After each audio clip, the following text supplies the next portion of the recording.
The Darkest Road. Moon in the West.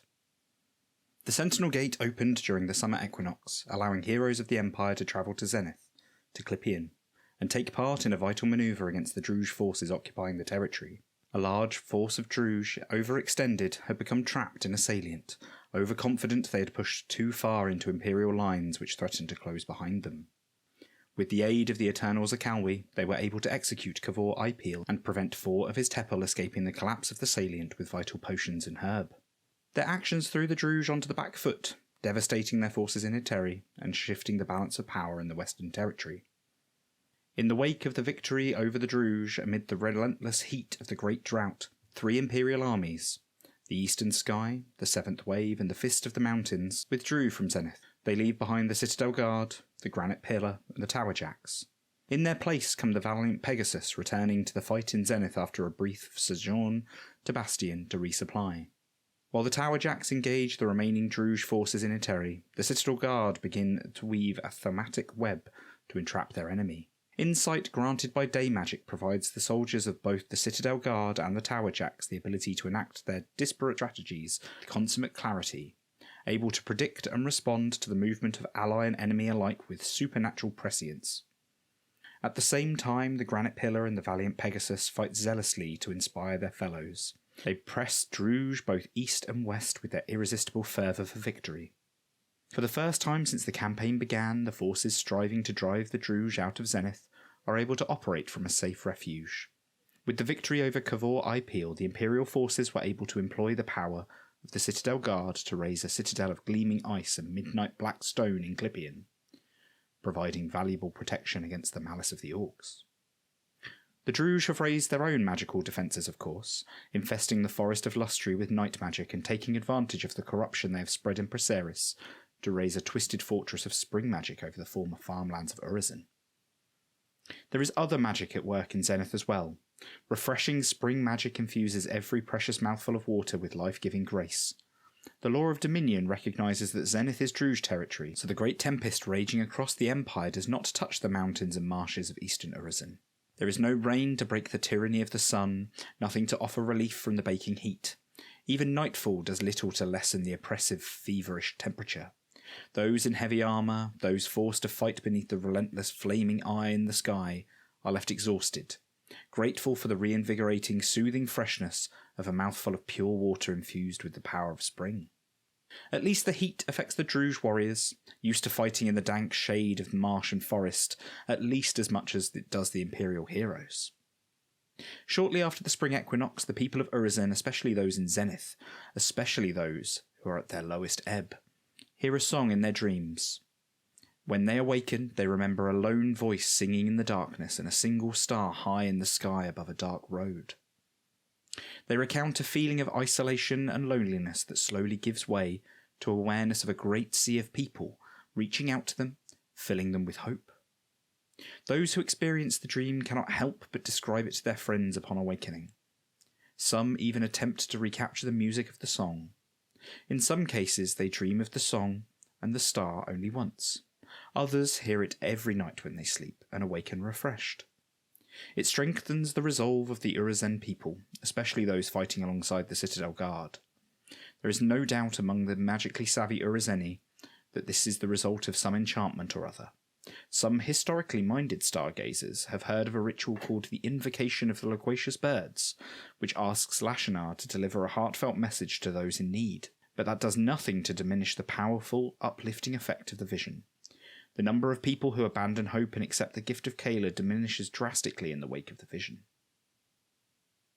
At the same time their sleeping hours are filled with song, a more practical symbol of Imperial support for Urizen begins to flow into Urizen. Every congregation in the Empire has sent a little of their precious liao to the armies fighting in Zenith, a trickle at first that slowly grows into a great river.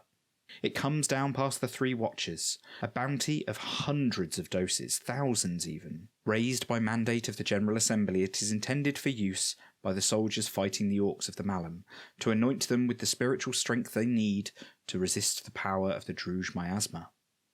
Every congregation in the Empire has contributed, and the effect is electrifying. Guided by the inspiration of the highborn armies, the Liao ensures that the soldiers of the Empire who battle in Zenith this season will do so unassailable by the grim power of despair that the Druj weave through their conquered lands. Yet for all that, the Imperial forces remaining in Zenith are greatly outnumbered, nearly 3-1, and only the fact that Druj armies have shifted from the offensive to the defensive prevents them from being overwhelmed. Darkened skies. The Druj forces seem less unified than they have in previous seasons on the campaign. It seems the death of Kavor Eyepeel might have disrupted their strategy a little. The magicians who lead the Tainted Basilisk, for example, busy themselves with looting the shattered spires and magical wellsprings of Zenith rather than focusing on fighting the Empire. They seem more concerned with accumulating the magical wealth of the Urizen than in actually fighting them. Elsewhere, there are reports of orcs under the banner of the Winged Serpent actively avoiding engagement with the soldiers of the valiant Pegasus, withdrawing as soon as they are spotted, preferring to skulk and sneak around the edges of the campaign, observing and stalking the Imperial soldiers. The main core of the Druj force, however, are focused on the defence of their remaining lands in Zenith. The orcs quickly concede control of Eteri to the Towerjacks. There are several vicious engagements in the western part of the territory, but it is clear that with the vital region of Clipion dominated by the Empire, any serious orc force in the west is fighting to delay the inevitable. Yet they refuse to give an inch in Praeseris, in the ruined marshlands where once the Golden Cascade watered the largest expanse of farms in the nation of Urizen. The solid defensive strategy of the main force of orcs is supported by hit-and-run tactics employed by some of their warriors, and by the consummate herb lore for which the Druj are famous, or infamous. Apothecaries and physics under the banner of the Crimson Lizard work tirelessly to support Druj warriors with healing arts and narcotic potions designed to keep them on their feet even when they are too tired to fight. Uncharacteristically, it seems the Druj are more concerned with keeping the eastern regions of Zenith than they are with slaughtering or terrorising the Imperial armies. Not that the Druj need to do much in the latter regard. There are still a great many tormented souls in Zenith, former Imperial champions twisted with madness and dark arts until their spirits are filled with murderous rage and their bodies are infused with unliving might. They continue to take every opportunity to terrorise their former allies, leading packs of lesser unliving horrors and Druj alike to strike at the heart of the enemy.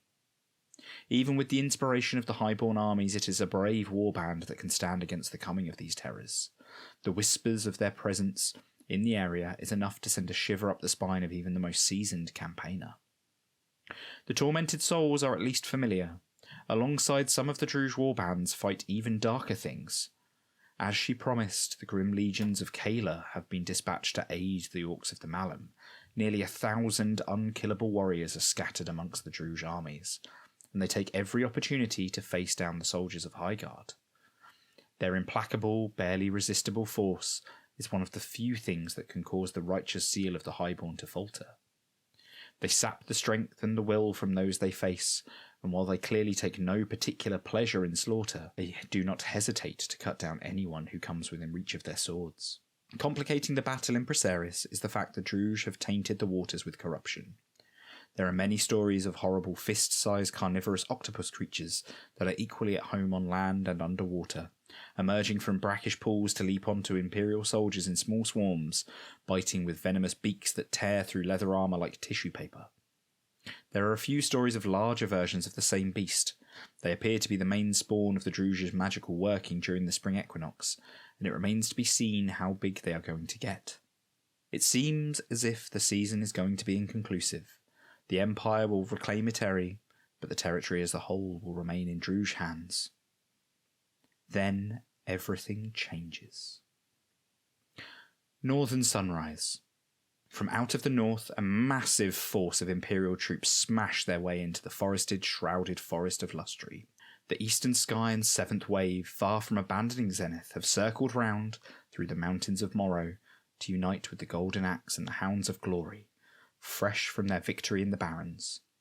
The Hounds are reinforced by 11,000 soldiers led by independent captains, united by autumn magic and honed into a devastating weapon to wield against the Druj. All are warded against the will-sapping power of the Druj miasma. The Golden Axe lead the conquest of Lustry, their steel fists smashing against the defenders in the mysterious forest with little regard for the magical defences that shroud those woodlands. Driven by the urge to conquer, they lead the way, an irresistible advance across the land they have marked for conquest, driving their enemies before them. The normal problems caused by having to maintain supply lines do not apply to them. What they do not carry with them, they take from the lands they conquer. The eastern sky match their fervour in an overwhelming assault that drives the Malamorks before them and crashes through the subtle webs of night magic erected to mislead and misdirect attackers. At the heart of the northern force, the Seventh Wave provides the same inspirational support as the two highborn armies are providing in the west. Yet all of this pales a little next to the sheer battle madness of the Hounds of Glory. Every soldier in the Dornish army seems committed to the eternal quest for glory. They need to prove that they are the greatest heroes of the Empire, driving them to acts of reckless majesty that are unmatched in recent history. Their unwavering ambition, courage, and pride in the face of any danger means that they are prepared to take a chance to achieve glory. And achieve it they do. Bound by gossamer chains of autumn magic, the warbands who fight alongside them find it hard to resist this overwhelming passion. Even the most dour marcher and introspecting League Bravo find themselves responding to the fire of dawn. The highborn and Urizen warriors in particular find themselves enveloped in it, and exalted by the glorious might of the Hounds of Glory. They will stop at nothing to destroy the Druge, to capture Lustri and close the jaw of a trap around the neck of the Druge. For the orcs of the Malum, in their hubris, have left themselves vulnerable. If the forests of Lustri fall to the Empire, their armies will be unable to escape Zenith. The Empire will control the passage to Sarengrave, and they will have to fight their way through the host of the Empire that stands between them and the Malum, with another host of Imperial troops to their rear seeking to destroy them. Hammer and Anvil does not begin to describe their situation. They are held in the jaws of destruction, and they know it. The Druge turn all of their attention to resisting the Imperial armies. Every trick at their disposal, every drop of night and spring magic, every potion, every cruel stratagem is aimed at preventing the Empire from taking Lustri away from them. If they can keep even a little of the territory in their hands, they will be able to fight free and escape the noose that threatens to strangle them all. As the autumn equinox draws near, it looks as if they are going to be successful. Even with the armies at their back, even with the great host arrayed before them, it looks as though the Druge will hold on to the forests of Lustri. It seems the night magic they have woven through the forest will allow them to keep their foothold there, to keep the jaw ajar through which they can escape Zenith. And then the door slams shut. The Hounds of Glory will not fail. Though the price is steep, it costs the lives of hundreds of knights and yeomen. They refuse to accept any possible outcome other than total victory as they drive the last orcs out of the woodland and claim the region. Stars in the sky. The Empire holds Clipion and Eteri. Thanks to the sacrifice of the Hounds of Glory, they also hold Lustri. Zenith is an Imperial territory once again, for the first time in too many years. The Druge armies are contained, for the moment at least, in Preseris and Accursion. They can still escape through the Imperial cordon into Sarengrave, but doing so will cost them, and cost them badly. If they try to move through, they will be easy prey for the host arrayed against them. Worse, as the jaws of one trap close around them, the gentle threads, translucent steel bindings of autumn magic settle around their armies. The Citadel Guard have thrown up a glass labyrinth in Zenith again, their mastery of the highest discipline renewed at the summer solstice. Even if the Druge can escape Zenith, they will be unable to travel far. If they are desperate enough, they may be able to push through to Sarengrave, or perhaps the Runin, but attempting that would be tantamount to suicide. But no further. Yet for all that, the war in Zenith is far from over. The Empire has taken the territory, but their strategy has been founded on conquest, not slaughter. The Druge armies are still hale, and none of them are close to collapse. The miasma still hangs over the territory. The Druge can probably still raise their corrupt fortress in Preseris, through the auspices of the tainted basilisk if nothing else. No, the Druge may have suffered a crushing setback, but they are barely down, and certainly not out. Plus, of course, the armies of Zenith are by no means all the armies of the Malum Orcs. Nobody knows for sure how many other forces the Druge may have ready to come to the rescue of those in Zenith. Game information. Zenith is once again an Imperial territory and can be assigned to an Imperial nation during the coming season. There are no Bourse resources in Zenith. Indeed, there are precious few resources of any kind standing in the territory after several years of being ravaged by the Druge. The Imperial hold on the territory is also fragile. If they lose control of even a single region, they lose control of Zenith. The armies being anointed against the miasma was a major influence on the Empire being able to capture 2 regions this downtime. The Imperial forces in Zenith are split north and west. There is no connecting region, so for the purposes of downtime campaign calculations, they are treated as separate forces. The Druge are trapped, in a similar way to which the Blackthorns were trapped in Leathaven. They cannot easily move out of Zenith unless they attack Spiral. If they attempt to leave Zenith, then each Druge army that does so will suffer devastating losses. Participation. Any Urizen character can choose to have experienced the dream of the darkest road. A star above a dark road, a lone voice singing, and a sense of being surrounded and supported by friends. No 2 people who have the dream agree on what the tune or the nature of the voice, and there is some disagreement about the exact words. Regardless, if you have had the dream, you may choose to experience a lingering role-playing effect. No matter how dark things seem, you have hope for the future and draw strength from the idea that you are not alone. While experiencing this roleplay effect, during the autumn equinox you may respond to any role-playing effect that may make you afraid or cause you despair by stating out loud your refusal to give in to the darkness, and instead experiencing a burst of inspiring hopefulness. This will allow you to resist the negative effects of any Druge miasma you encounter during the event. The Insight ceremony will indicate that this is a spontaneous personal aura that can be removed or replaced in the same way as any other such personal aura. The effect will have faded by the end of the autumn equinox.